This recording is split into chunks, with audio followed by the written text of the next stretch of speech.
திராவிட model ஆட்சியுடைய சட்டம் ஒழுங்கு நம்ம பார்த்துட்டு வரோம். செடிகள் சிந்தனைகளை தினமும் ஏதோ ஒரு விஷயத்தை நம்ம எடுத்து பேசிட்டு வரோங்கிறது. ஆனாலும் நான் ஒரு அப்பாவாக இருந்து எல்லாருக்கும் அந்த ஒரு பாதுகாப்பையும் அவங்க அந்த குழந்தைகள்கிட்ட இருக்கக்கூடிய சந்தோஷத்தை நான் பார்க்குறேன் அப்படின்லாம் வீடியோலாம் அவர் வெளியிட்டாரு. முதல்வர் அப்பா. அதை வைத்தே வந்து அப்பா செயலியே கூட வந்திருக்கு அப்படிங்கிறத பார்க்குறோம்.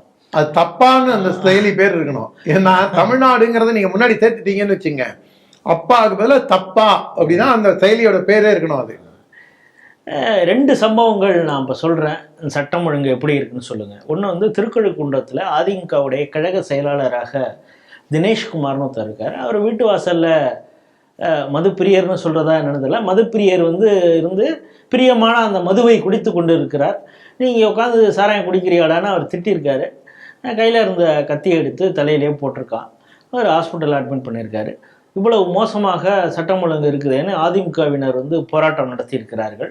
வெட்டினது அவனை விட்டுட்டு போராடியவர்களை வந்து அவசரமாக காவல்துறை கைது செய்தது. சில கோஷங்களை அவங்க போடுறாங்க, நீங்கள் அந்த வார்த்தையெல்லாம் சொல்லவே கூடாது அப்படின்னு போலீஸ் வந்து அவங்கள வந்து அழுத்தம் கொடுக்குது. இதை கண்டித்து சென்னையிலேயும் டிஜே குமார் முன்னாள் அமைச்சர் அவரும் போராடுறாரு, அவரையும் கைது பண்ணுறாங்க. ஒரு பக்கம் அது கூட இபிஎஸ் சொல்லியிருக்காரு, ஒரு பயந்தாங்குழி அரசு தான் இந்த ஸ்டாலின் திராவிட மாடல் அரசு அப்படின்னு அவர் சொல்கிறார், கோழை அரசு அப்படின்னு. இன்னொரு சம்பவம் நேற்று ஈவினிங் நடந்திருக்குது. அது என்னென்னா, அண்ணா நகரில் சின்ன ராபர்ட் அப்படின்னு அவர் வந்து ஹிஸ்ட்ரி ஷீட்டரான். அவரை வந்து ஒரு குரூப் வந்து 6 பேர் கொண்ட குழு 2 வீலரில் வந்து கொல்றாங்க.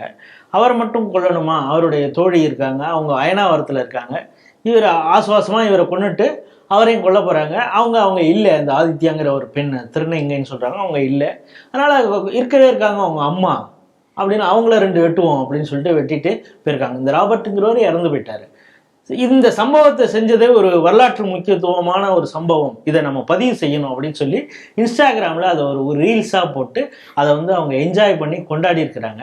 அவர்களை இப்பொழுது காவல்துறை தனிப்படை அமைத்து தேடிக்கொண்டு இருக்கிறது. இந்த 2 சம்பவத்தையும் எப்படி பார்க்குறீங்க?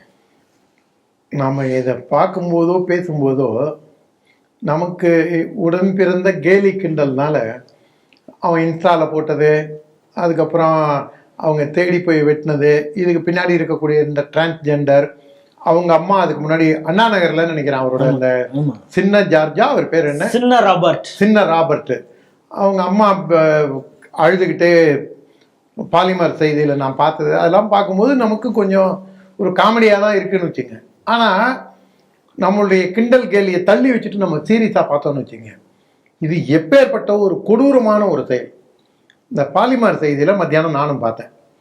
அந்த சின்ன ராபர்ட் கொலை, அதுக்கப்புறம் அந்த டிரான்ஸ்ஜெண்டர் ஆதித்யாவை தேடி போனது, அவங்க இல்லைன்னொன்னா அதுக்கப்புறம் அவங்க அம்மா அவங்கள 2 வெட்டினதுக்கப்புறம் அவங்க கதறி அழுது பேட்டி கொடுக்கறது, அதில் கீழே வந்து அது 1 மணி நேரத்துலேயே ஒரு 1000 கமெண்ட்டுக்கு மேலே இருந்தது. பார்க்கும்போது இப்படி ஒரு பிள்ளையை பற்றி வச்சிருக்கியே அப்படிங்கிற மாதிரி பல பேர் சொல்லியிருக்காங்க. ஆனால் என்னதான் இருந்தாலும் சின்ன ராபர்ட் வந்து இன்னொரு ஆட்டோ சங்கராகவே இருந்தாலும், இன்னொரு அல்லுமா பாஷா போன்றே இருந்தாலும், அவனை வந்து கொலை செய்யறதுக்கான அதிகாரம் சட்டத்தின் முன் நிறுத்தி தான் தண்டனை வாங்கி கொடுக்கணுங்கிறது நம்மளை போன்ற ஒரு லா அபைடிங் சிட்டிசனோட எதிர்பார்ப்பு. ஆனால் இதை எடுத்து இதை கொண்டாடி இதை வீடியோ போடுறான். அதே மாதிரி திருக்கழுகுன்றம் விஷயத்துலையும் அதை அந்த திருக்கழுகுன்றத்தில் இந்த கொலை மட்டும் கிடையாதுங்க. ஒரு 1.5 வருஷத்துக்கு முன்னாடி நம்ம பாரதிய ஜனதா கட்சியில் இளைஞரணியில் அந்த தம்பி இருந்தான். எப்போதும் அவன் காவி தலப்பாக கட்டியிருப்பான். இப்போ கூட அவன் வீடு திருக்கழுகுன்றம். அங்கே வந்து இல்லீகல் ஆக்டிவிட்டியில் ஒரு இஸ்லாமிய அடிப்படைவாதி ஈடுபடுறான்னு சொல்லி போலீஸ் ஸ்டேஷனில் கம்ப்ளைண்ட் கொடுத்துட்டு வீட்டுக்கு வரத்துக்கு முன்னாடி அவனை வந்து நொங்கு சீவிர மாதிரி சீவி, அதுக்கப்புறம் செங்கல்பட்டு ஹாஸ்பிட்டலில் போய் இளம்சிங்கம் அண்ணாமலை பார்த்துட்டு வந்தார். திருக்கழுகுன்றம்ல தொடர்ந்து இந்த மாதிரி ஒரு லாண்ட் ஆர்டர் ப்ராப்ளம் திருக்கழுகுன்றத்தில் இருக்குது. இது வந்து திருக்கழுகுன்றம்னு நீங்கள் வந்து ஒரு தனியாக நீங்கள் ஒதுக்கி தள்ளிட முடியாது. தமிழகம் முழுக்க இந்த பிரச்சனை தொடர்ந்து இருந்துகிட்டே இருக்கு. இப்போ இந்த சின்ன ராபர்ட் மாதிரி திருவல்லிக்கேணியில் ஒரு பாக்ஸரையும் இந்த மாதிரி அவரும் ஒரு போதை விஷயத்துக்காக கம்ப்ளைண்ட் கொடுத்தாங்கிற காரணத்தினால அவனை வீடு தேடி போய் வெட்டி கொண்டாங்க.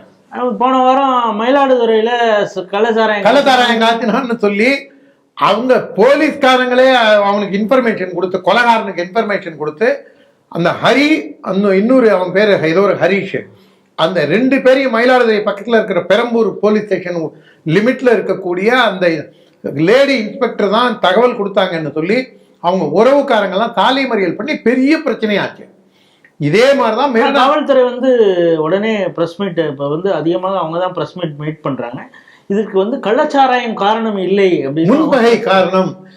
அதை விட வகையில கொலை நடக்கலாம்னு அவங்க சொல்ல, அதான் சொல்ல வரேன்.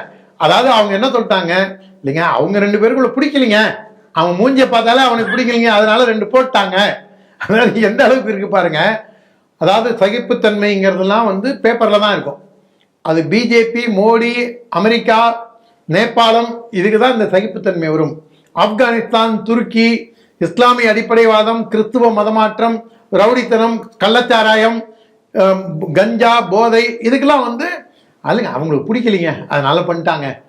அவங்களுக்கு இஸ்ரேலை பார்த்தா பிடிக்கலிங்க அதனால 2 பாம்பு போட்டு ஒரு 1500 பேரை கொண்டுட்டாங்க. இதை ஒரு பெரிய விஷயமா ஆக்குறீங்களே அப்படிங்கிற லெவலில் தான் இவங்க பேச்சு இருக்கு. மயிலாடுதுறையில் அந்த இன்ஸ்பெக்டர் பண்ணாங்க.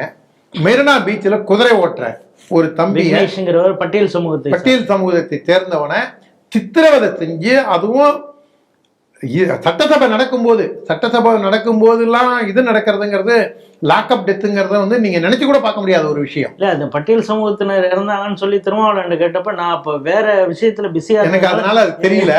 அவர் ஜாதி சான்றிதழ் பார்த்துட்டு அவர் எஸ்சியா இல்லையான்னு நான் பார்த்துட்டு தான் கருத்தை சொல்லுவேன் அப்படின்னு அதை சொல்லாம இருந்த வரைக்கும் நம்ம அவருக்கு தேங்க் பண்ணோம். திருமாவளவனுக்கு நம்ம தேங்க் பண்ணோம், மறந்துடாதீங்க.